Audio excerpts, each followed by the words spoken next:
We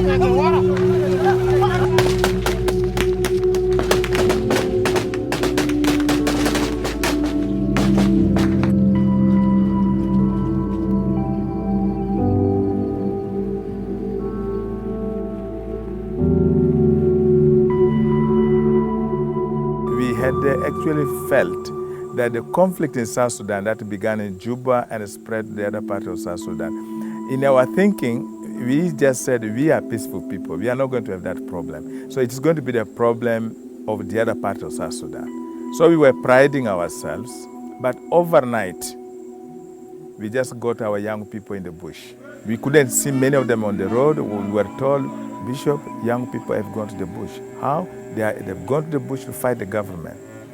The government was preparing to fight them, and then we said, well, as a churches and a group of religion, we took the courage to come together and say we need to come in and solve the problem. We met humiliation, we met threat, we met harassment, but yet we were committed. That's what we call a resilient.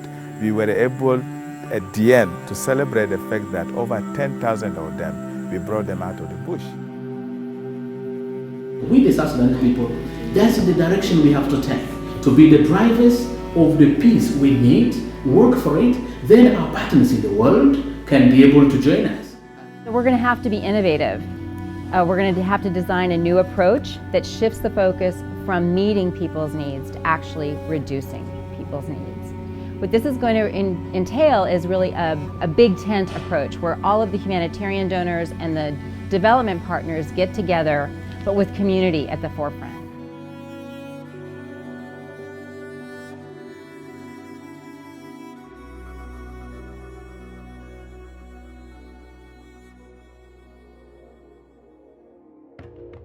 The Partnership for Recovery and Resilience model consists of working across agencies and across sectors in geographically targeted areas where donors and international agencies would co-locate, collaborate, and coordinate their investments. And this is premised on the assumption that the community itself is ready for such an engagement. With the presence of the resilience and the recovery program in Yambio, the partners come together. They are issuing us some food items to the IDPs and the refugees. It has relieved us from the burden of crowding in one compound, feeding many people with the little resources. Vulnerable population in Yambio right now have a lot of hope of recovering from the shocks and troubles of the conflict that they have been that they have gone through in livelihoods, in social economic aspect of their life, and even their social cohesion. This has really greatly improved due to partners coming together. Convergence is key to making partnership work at the grassroots level. The Naduru Primary School in Yambio is a good example. The impact of all what has been happening from the connected and co-location task that has been done by different partners in different dimensions. So it has really made it so possible for the learners to sustain their staying in the school. So the development of the school, the structure of the school, the security of the school, the feeding program, even including their hygiene. The nexus between relief and resilience programming is a very important one, and it's a big challenge for South Sudan. What is necessary in order to come to resilience program is you have to acknowledge the fact that you still need to have relief efforts, but you also want to have resilience efforts, but you have to make sure the two don't collide. The Partnership for Recovery and Resilience is exactly the place which can solve this problem, because you have all these actors and all these entities getting together so they can start to coordinate their efforts to make sure that you're not doing the same thing at the same time. The international community is trying to save lives in the most difficult situations by providing relief assistance.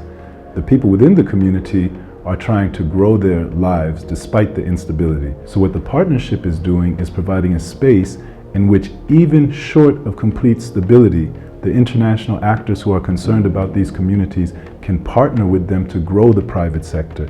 And ultimately, that's what the people want.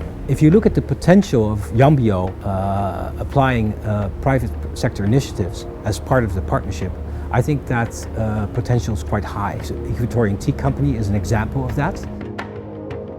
We're looking at a lot of different opportunities that we can help the community and the state and the county to develop. We're well suited as we employ a great deal of people already, and we feel that employment creates stability. People want stability, they want peace in this area, and they're hoping that jobs will be created. And then once the jobs are created, it will bring further stability. And if we can start doing something good in Sara, Yambio, other states will follow, and less people will be going to war. We don't want war again. We are very strong forward. We think that how can we live longer in peace? The only thing we can do is let us join together to live in peace. That is our plan, and that is our opinion. Resilience cannot be delivered from the outside. Resilience is an internal capacity that can only be reinforced. Therefore, the partnership is really about helping communities deliver on their own ambitions and commitments to peace and stability. That's the real work of resilience.